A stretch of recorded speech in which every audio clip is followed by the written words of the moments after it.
Before I dive into this week's episode, I wanted to give you a bit of background. I haven't listened to all the running podcasts out there, but I have heard a few, and not many of them have retailers on board. Most running podcasts focus on the athlete or different training techniques, but I wanted to do something a little different this week and talk to someone about their journey into setting up a sports footwear shop. I was thrilled when Dominic Stead, the co-owner of Sporting Feet, agreed to come on the podcast. As you will hear, he's really passionate about his business and gives us a great overview of the sporting retail landscape. Our interview was an hour long, so I split it into two parts. So as you will hear, this is part one. So without further ado, let's get into the podcast. So you're thinking about running, but not sure how to take the first step. My name is Brian Patterson, and I'm here to help. Welcome to Brian's Run Pod.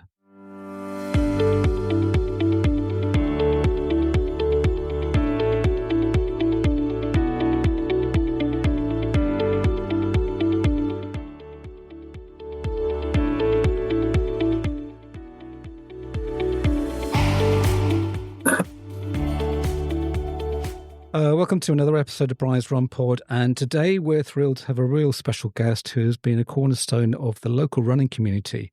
After a successful 25-year career in media and advertising, Dominic co-founded Sporting Feet in 2011 with shops in Putney and Richmond. His passion for sports has driven him to provide top quality footwear and personalised service to athletes of all levels.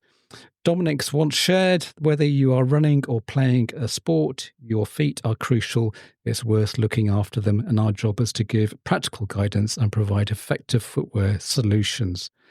So a little bit different to compared to who we normally interview. We've interviewed coaches, people who have done running posts, that kind of thing. I'm really pleased to have Dominic on the podcast today.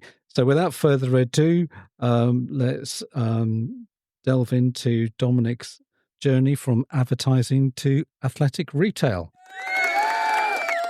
I thought you might like that. Wow. Thank you. So thank you very much for agreeing to come on the podcast. I'm really thrilled and excited. Because a little bit of a different bent on sort of a running podcast. And I know you said you're not sort of like a passionate runner, but obviously you can give us a bit more of an insight into, how you got into this space and maybe educate us about, what people should look at into when they're looking at their footwear. But I thought, as I do with a lot of people, is sort of go back to when you're at school. Were you a natural runner or athlete? Did you enjoy sports at school? Yes, I'm going to say I was. Yeah. I've always loved. That's kind of at the heart of one of the reasons why we started Sporting Feet in the first place. Actually, but we'll come back to that. At school I kind of did everything, played everything. Reasonable rounder, football, running, cricket. Tennis, you name it, really. Anything with a ball, generally speaking. Although obviously running, I was a pretty decent runner as well. Okay. More of a sort of short distance runner at school. Yeah. And then I really got a passion for tennis and football. You're right. And played a lot more of those and got to quite a high level tennis wise. All right. Did you play county level? Or I played county level. Yeah. I was really a doubles specialist, actually. All right. I must take up paddle. That's on my. Oh yeah, I know that's all the rage now, isn't mostly it? Mostly doubles. I think I'll be quite good at paddle. So just need to find a court near me. But I think it's quite an expensive sport, but it's an interesting, fast-growing one, isn't it? Yes. So any sport really, been a passion of mine. And I guess in terms of participation now, I'm a really lunatic golfer, actually. Oh dear. And I'm a football fan, so for my sins, Watford is my local team. And I have a season ticket for Watford, so I don't mind a bit of long suffering. But no, I actually quite liked teams. Yeah. In some ways, you get a bit more out of it because the smaller victories are your victories, really. Yeah. So was that the case? I mean, did you? I mean, when you went to sort of higher education, because I know sometimes that when you leave senior school, I mean, although we did a multitude of sports and I really enjoyed sports at school. When you go into university or something like that, you tend to leave it behind, and there are other interests. There's a lot of other distractions. Yes. No, I carried on playing. Represented the uni at tennis. In fact, that's how I met my business partner Geoff. So right. I own Sporting Feet with a chap called Geoff Ross, who lives in Witton. And we met playing tennis actually. At Lancaster Uni way back in the 80s. All right. So, did you do a sort of a business degree, or did you? Yes. In fact, we both did marketing as well. So the other, we met across both of those things really. Right. So yes, it was actually Lancaster, as it is till today, actually quite a pioneering uni in terms of business. So at that time, it was one of the only places you could go and study marketing. Oh right. So, I'd actually gone to uni to study English literature, but about 6 months in, realised actually much I like reading. I'm not sure this is great use of my time. And fortunately, they had this system where you studied 3 subjects at equal weight in the first year, and if you did want to change, providing you'd done well enough and they would take you, you could swap your major over. Yeah, so I thought that was good actually. It was well ahead of its time, because you don't really know what you want. You don't know what you want to do in life. Never mind necessarily what you really want to study when you go to uni. And sometimes you realise you made a mistake. And I think probably a lot of people drop out of uni for that reason. But having the option to study something a bit more to your, a bit more career-minded at that point anyway, and something new and interesting, that sort of, that was a really good move, because it was just fascinating. And I've always been fascinated by marketing and consider myself a marketeer. Right. As is Geoff, my business partner. And that's kind of, why I went into advertising media. Yeah. I really believe in branding and, that kind of thing. Yeah. And so, yes, actually, Sporting Feet, although we'll jump to that eventually. We really wanted to build a brand, albeit not huge. It's a really good little business, but it does have a very strong brand. And that was really central to our thinking when we started the business. So going back onto the sort of sporting side, did you feel that university was well equipped for you to pursue your sporting? Not really. I think you had to have the passion yourself. I think if you had the passion, the facilities were there, but there wasn't a great deal of kind of championing sport and trying to get you to play sports. Really, no. Maybe that's changed, but certainly in my day there wasn't a lot of that. You really had to follow that yourself. And obviously for a lot of people they didn't, because of all these other distractions. But I felt, I still wanted to play sport. Yeah. I think they probably treat you like, oh, you're adults now, so you have to make your own mind up and motivate yourself, as it were. Yeah. Yeah. So I think in my day, you were even less of an adult probably than now. Yeah. And so, it's a bit of a shock to the system when you suddenly turn up at uni and there's no one there to tell you what to do and when to get up in the morning and all that kind of stuff. So actually sport provided a good, bit of structure to me as well, which good. Yeah. And stopped me drinking too much. Because I still wanted to play tennis to a decent level. So yeah. So when you left university, you decided to go into advertising. So did you work on the agency side, or were you on the? So I'd worked on both. I worked on the media owner side to start with. So I actually worked for ITV. Oh right, okay. 8 years initially. Yeah. Partly because I didn't really understand what the job was when I first got the job. Yeah. So I was working for TV South, Television South, as selling TV airtime. But they sort of painted it as a much more sophisticated job than that.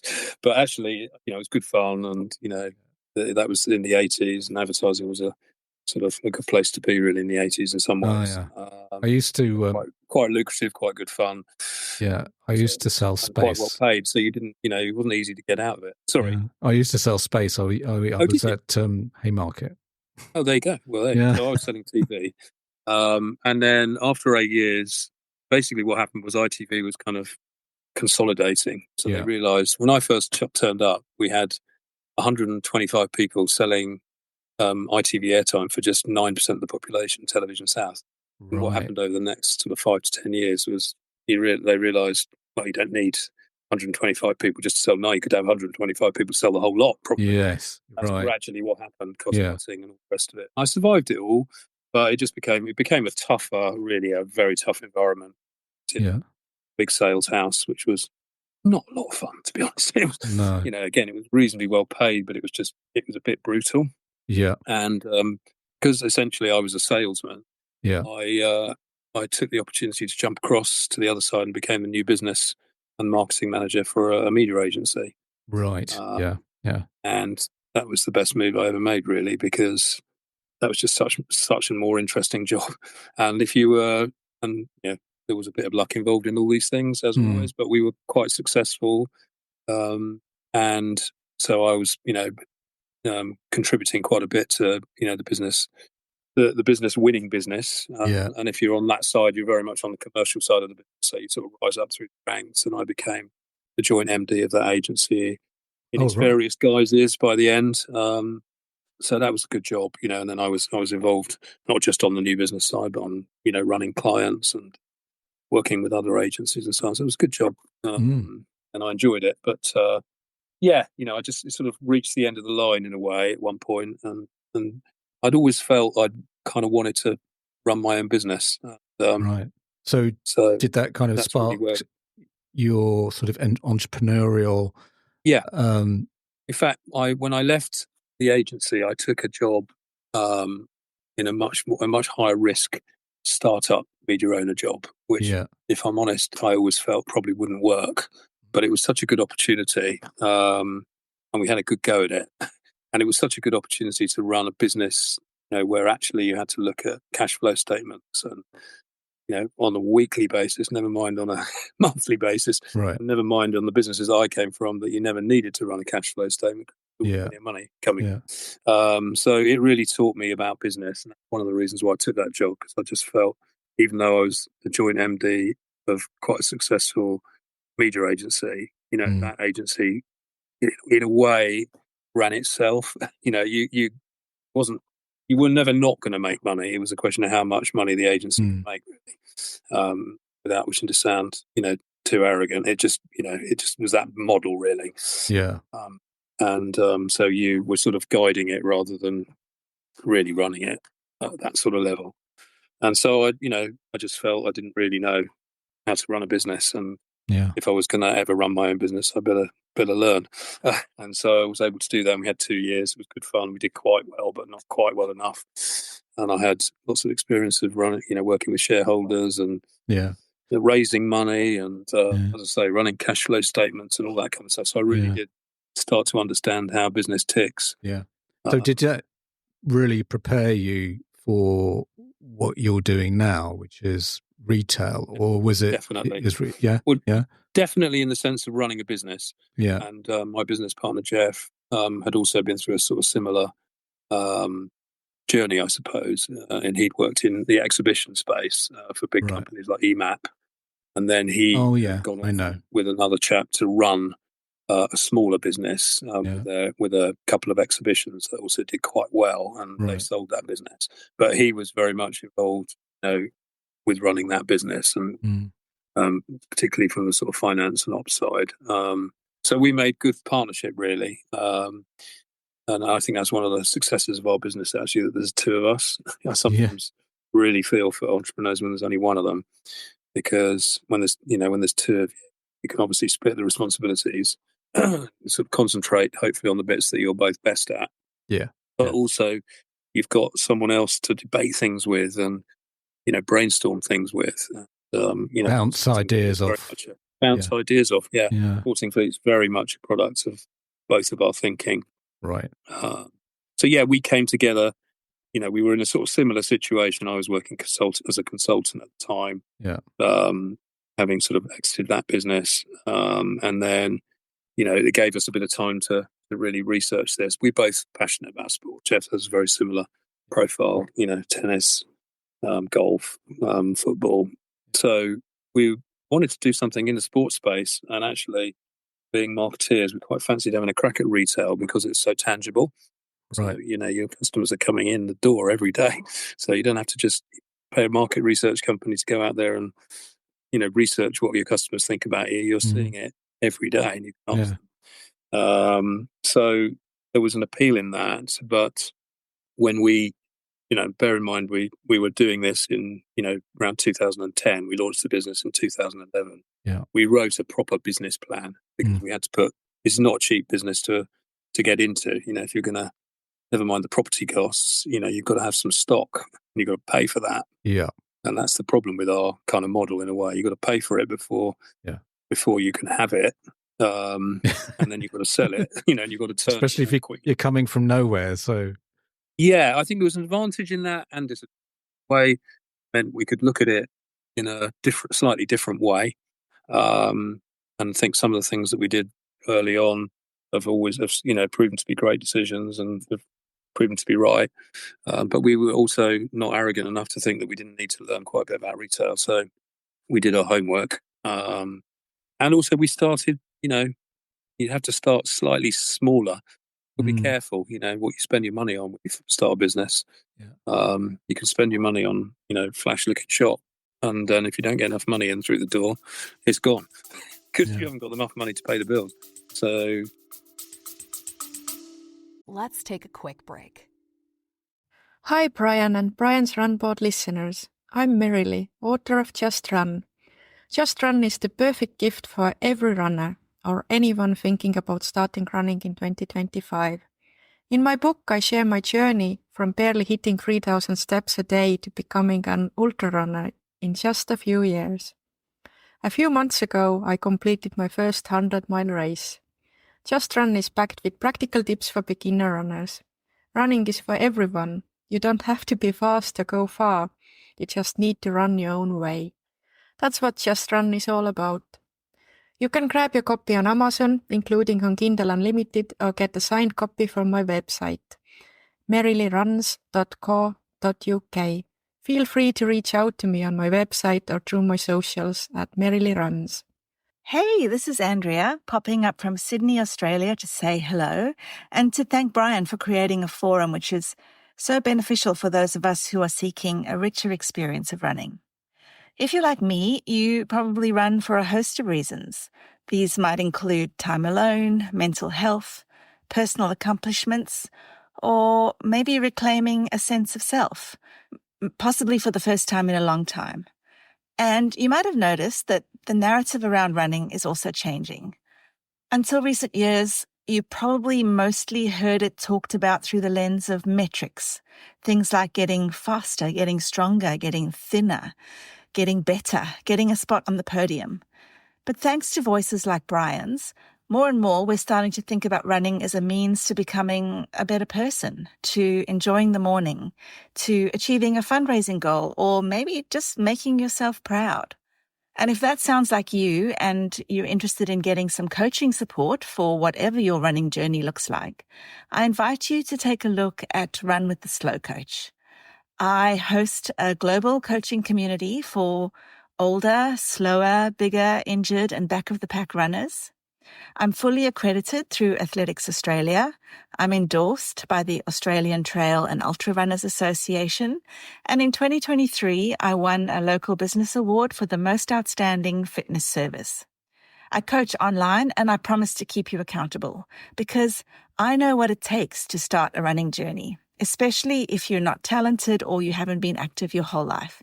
And I believe that runners like us deserve all the science, all the rigor, all the empathy, and especially all the support to safely progress to whatever your finish line looks like. And I'm really here for that. So find out more by following me on socials at Run with the Slow Coach or visit runwiththeslowcoach.com. I really am passionate about the life-changing benefits of being active. And I'm grateful to Brian for everything he does in this space. And now, back to you. Thanks so much. I think probably the first thing that comes to mind is, you've now started a shop which is in retail, but did you have any hesitations about the online market and how, the impact that could have? Not really. I mean, yes and no. The thing is, we picked it. We were going to launch a general sports shop. Yeah. That was the idea. We thought to ourselves, isn't it a shame that these great individual, sports shops that used to be on every high street, they don't exist anymore? And when we did our research, we worked out why. Because everybody needs more choice these days, which was a lot to do with the internet. Push a button, you can get everything you might want and get it quickly. Yeah. So you can't, you couldn't possibly afford to have a massive shop where you had a huge amount of choice in everything you sold. So we luckily had the brainwave that why don't we just concentrate on feet then? We do feet, actually most sports need footwear. That means we can cover more than we didn't just want to do running. We knew running would be our lead sport, but we didn't want to just do running. That was one of our points of difference, or still is. We wanted to, cover more sports than that because we knew as we started doing our research that, footwear, what you wear on your feet, it does make a difference, and it does make a difference in every sport. And if you play enough of a particular sport, you've really got to have the right kit, and that starts with footwear. Yeah, and that's consistent across the board. So that meant, okay, that's interesting. We can go across categories if we focus on feet. And then the more we did our research into it, we realised that actually feet were really quite interesting, and we could add quite a lot of value, through understanding feet a bit more, understanding fitting a bit more, understanding the sort of injuries that people get. Across sport, not just in running, and that remains. And it's in the name. USPs. It's in the name. I'm a big fan of. I've always been a big fan of. It does what it says on the tin. Yeah. Our name, it does pass that test. You should really know what we do by looking at our name. Really, I think so. Anyway. That's part of the branding as well. But yeah, we just, this not, the truth is the business has been a success because that essence is true. It does make a difference what you wear on your feet. And if you get it wrong, in any of the sports, particularly running, but in any of the sports, you will have problems. You'll get injured. You'll end up spending an awful lot more money trying to fix those problems. If you just got it right in the first place. So great question about the internet. But one of the reasons we chose footwear was obviously because we thought we could go across categories, and then the more we thought about it, we thought it's not internet proof, but it's a pretty good, start area, and may always be because there's no substitute for trying this stuff on. Well, exactly. I mean, you've anticipated my next question. Is that with or what I was going to say is that basically, with the internet is very much a kind of one-dimensional. So. Okay, you're choosing from the color or the brand and maybe the size, but you can't put your foot in a screen. No. I mean, we don't underestimate the importance of online, and in fact, we'll probably come back to this as one of the challenges we face. But when we went into COVID, the whole COVID situation, thank goodness we had a website. That was our savior in some ways. The fact that we were established in a hungry smaller business. But we had a website. Those two things saved us in many ways. I know a lot of companies that a bit like us didn't, because actually there wasn't a great commercial payback in having a website. If you're a relatively small independent business, you don't do quite enough business to probably in some ways merit it. But again, from the marketing, we just had to have a website really, and it would be kind of interesting to have one, and it would be interesting to sort of learn about that as we went. I think even though our business is all about face-to-face, there's no doubt that the website plays an important role in that. And in fact, we spent quite a bit of time on that the back half of last year, redesigning our website, working with an agency who are very skilled in that area, so spending, quite a bit of time and resource on it and money on it, try and make it better. Because if you're going to have it, you may as well contribute to the business. So that's been a really interesting exercise, and it is contributing more to the business. And the two things work together. So we're actually generating quite a lot of business in store from our website, and vice versa. So on that, when during that sort of COVID time, what was those first few months? What was it like? I mean, was it really scary? Yeah. Well, it was scary in the sense when when Boris told us we all had to close. On Monday, that was scary. It was, wow, we've spent all this time building up this business and we might lose it because we're literally being told to shut the shops. There's no There's no. It's very clear. They're going to be closed from Monday.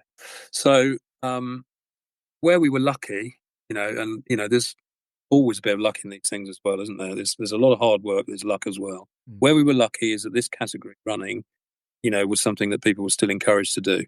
So that's right. Have a walk, have a run, very true. have a cycle. Yeah. So thank goodness, I felt my heart went out at the time to lots of other retailers that didn't have that option. It's like suddenly the demand for your product has literally not only shut the doors, but the demand is probably stopped as well.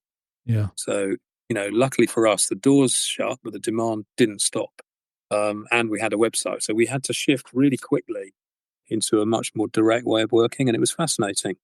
And I do think the government, helps. Whether we needed to be locked down, that's another debate. Yeah. But, that was what happened. And, we had to deal with it. And luckily for us, we had a website. Not so luckily for us, we had a very loyal customer database, and we had their email addresses, and so we could communicate with them. Right. And luckily for us, everybody wanted to run. And I think the running industry to this day is still benefiting from that big increase in demand that happened during COVID. A lot of people took up running in COVID, right, and they've stuck with it. And so that the industry has sort of grown since then. It's always been a good industry and a growing industry. From the data I see, but also from our point of view. But there was a big jump during COVID. So we just had to do it a different way, but there was a demand for it, and it was interesting. I think our connection in the communities really helped us as well. So because we're a small business, we picked up the phone. So anybody who rang either of our two shops, their number was directed to my mobile number. Yeah, their call was directed to mine, and I spoke to them. And the first, when we had to close, we thought, oh my goodness, what's going to happen? And the truth is, we just got loads of phone calls and loads of web orders. And the two things work together. I'm back full circle. Probably when we start talking about AI and how technology affects things. But I was doing virtual gait tests over WhatsApp and over Zoom and all sorts of things, for new customers to test them and help them find shoes. And What do you mean virtual gait tests? Well, so we were, people would send me videos. Oh, right. I'd ask them I'd tell them what to do, and they'd send me a video. And then I'd tell them what kind of shoe they needed. Oh, right. I see. That's really innovative. Yeah, get them to measure their feet, and then I'd tell them what size they needed. And generally speaking, it worked. Wow. Because we're experienced, it wasn't a shot in the dark, and mostly it worked. And so I was doing that, and Geoff, my business partner, was out delivering all the product. And I think that did us quite a lot of good in terms of goodwill as well, because people couldn't believe it. We were out literally delivering. Obviously, that wasn't really sustainable to do that, because we actually had more demand than we thought we would get, which was obviously great news. So it was just the two of us in the first lockdown, and it sharpened us up. We realised what was good about our website wasn't quite so good about our website. We didn't really have any relationships with couriers and that kind of thing because we didn't need it. So we had to start doing that. So we couldn't just deliver every shoe. We were getting orders from Scotland. Oh, right, of course, yeah. We could deliver that, but not ourselves. Yeah. So we had to sharpen up on. It was interesting, and you could really see we sent out an email to our database every week, promoting what we had, and we took a bit of a hit on the pricing because we just thought, what, we've still got bills to pay. That was the problem, Right. You shut the door on a Monday, but any business works like this. Really, you're not just you've got bills that have rolled up from a few weeks ago. Yeah. So you've got to have the money coming in to pay those things. So anyway, some of it was furloughed in terms of staff, and we had good relationships with our landlords, so we were able to negotiate quite good rental conditions, but not zero. No, of usually course half not. Rent, even though you were shut. It's the best you could probably do in most cases. So anyway, it was just a fascinating learning exercise. And I think we were the fundamentals of the business were strong enough that we got through it, and we learned quite a lot about online and selling direct in the process as well. So we had to transform the business kind of overnight, but we were able to do that. We had all the bits and pieces ready to do that. So it was kind of fascinating, but it was hard work. Do you think that my phone was ringing 24/7? Yeah. Do you think the same? Do you think some businesses made the mistake that they weren't able to adapt, or they kind of didn't feel that they could? Like I say, I think we were lucky that we were in a category where there was a demand for what we did. I think some people, the ones that struggled, were the ones that didn't have a website. They hadn't had the foresight to build one in the first place, and then suddenly, how are you going to sell products if your doors are shut? So the website was absolutely integral to that. Even if we were making sales over the phone, we were showing people the website, we were looking at shoes together on the website. It was fascinating, really. But suffice to say, it was too much work for the two of us. When the second lockdown came around, kept on one of our full-timers, and so the work was split between three of us, which was a lot better. I remember that first lockdown, the weather was lovely, wasn't it? And the kids were sort of basking in the garden. At least two of them were sunbathing. And I was on the phone all day. In fact, my son was also not furloughed. He was in the next room, working full-time as well. So we were a bit miffed, really, that we couldn't get out to enjoy it in the same way. I get outside in the garden, the phone ringing, get back in again, sell someone another pair of running shoes. But it was a nice problem to have. Right. So moving on to the actual shoes. So, I mean, I know you're not specifically a running, you do cater to all sports, but on the running side, do you think the technology has really changed a lot in the last sort of, I just find the last sort of 10, 15 years in terms of what's available? Yeah, in the times that we've been operating, I'd say the shoes have changed significantly. They've got more expensive. Yes, yes, I know. Yeah. But the technology shoes, I think it is much better. And there's been lots of developments. Like cushioning was the first, really. Working with brands like Asics, who, one of the successes of their business is they had the gel cushioning system from day one, and they patented that. So most companies had to develop their own because, Nike's Air and Asics' gel, that was patented, so you couldn't just copy them. You had to develop your own. Oh, right. Okay. So, a lot of development in that area. The foams that are used in the shoes now have become much lighter and more responsive. I think the Hoka brand has had a lot to do with that, developing lighter weight shoes with really good high levels of cushioning. You see now, all the brands developing different foam systems that supposedly give you more energy return, but they're certainly a lot easier to run in.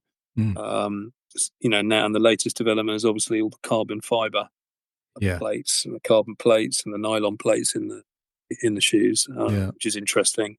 A lot of the time we find ourselves having to sort of educate customers kind of what you use things for. So these carbon shoes are very expensive, and their shelf life isn't usually great. Right. That isn't always communicated to them. That isn't always communicated to them. So you find people running in these things every day, doing all their training in a shoe like that, which is it's not the right thing. And also, there's no great research at this point about the long-term effects of running in that kind of footwear. So, we caution a bit of be careful with this kind of thing. And, horses for courses really use them. If you really want a carbon or a nylon plated shoe, great. But, use it for the race. Don't use it for the training. Yeah. Because it's not up to the job, and it'll probably you'll get injured running in it as well, because like I say, there's not really any great research as to the long-term effects of those shoes. Right. And also, they're just different. Those shoes are different. And what we know, having done this for 13 years, 14 years or so as it is now, is that people get injured if they run in the wrong shoes, if they don't fit quite right, or they're the wrong type of shoe in terms of the level of support or not that they have, the size, the width, all of these things. Get any of that wrong, if you do enough of a particular sport, particularly running, it will cause you problems. Yeah. And this is the interesting thing with online. We still see, and this is where our website helps us as well, we see a lot of young customers coming in who've bought their shoes online, and it's kind of okay if you're going to run 5K once a week, might get away with it if it's not perfect. But the minute you start signing up for a 10K or a half marathon, you start training for it. It doesn't matter what age you are, how fit you are, people come in with problems. And so, it's our role to try and fix them. And we love that challenge, and it's normally not that difficult, but it requires a bit of time and care. And those are the things that we do. So what a truly inspiring episode it was. The episode explored the journey of Dominic, co-owner of Sporting Feet, and offered a unique insight into the sports retail landscape, emphasising the importance of the right footwear for runners. Our conversation highlighted the challenges faced during the pandemic, innovative coping strategies and advancements in the running shoe technology, all while stressing the value of expert advice and personalised service in the athletic retail. Here are some key points about the episode. Dominic's transition into advertising in retail, his founding and mission of Sporting Feet, the importance of proper footwear and injury prevention, the challenges and adaptations in retail due to e-commerce, how COVID-19 affected business operations, and innovations in running shoe technology. Also, he had some expert tips on selecting the right footwear, and also how retailers are very much integral to an athlete's journey. Well, that was part one, and I really do hope that you tune in next week to part two of my fascinating chat with Dominic Stead. And that's a wrap for another exhilarating episode of Brian's Run Pod. Thanks for tuning in, folks. As always, we've got you back with all things running, and next week, get ready for some more awesome beginner hints and tips to kickstart your running journey. Don't forget, you can now send me a message. Yep, you heard it right. Brian's Run Pod has now become interactive with the audience. If you look at the top of the episode description, tap on Send Us a Text Message. You can now tell me what you think of the episode, or alternatively, what you would like covered. If you're lucky, I might even read them out on the podcast. Hey, if you want to keep up with all the latest updates, behind the scenes fun, and even some exclusive content, make sure to follow me on social media. We've also launched a shiny new Facebook page. Just simply search for Brian's Run Pod and give us a like. And don't forget to hop over to Instagram, where you can catch all our visual adventures at Brian's Run Pod. For those of you who love diving deep into the episodes, head over to our website, www.briansrunpod.co.uk, and there you'll find some detailed show notes and handy chapter markers, making it easy to navigate through your favourite discussions. Please leave a review, as it will help others find this podcast. Music is by Happy Day by Stock Audio, not forgetting artwork by Alice Patterson, and also thank you to my producer, Anna Patterson. So, till next week, thanks again for listening.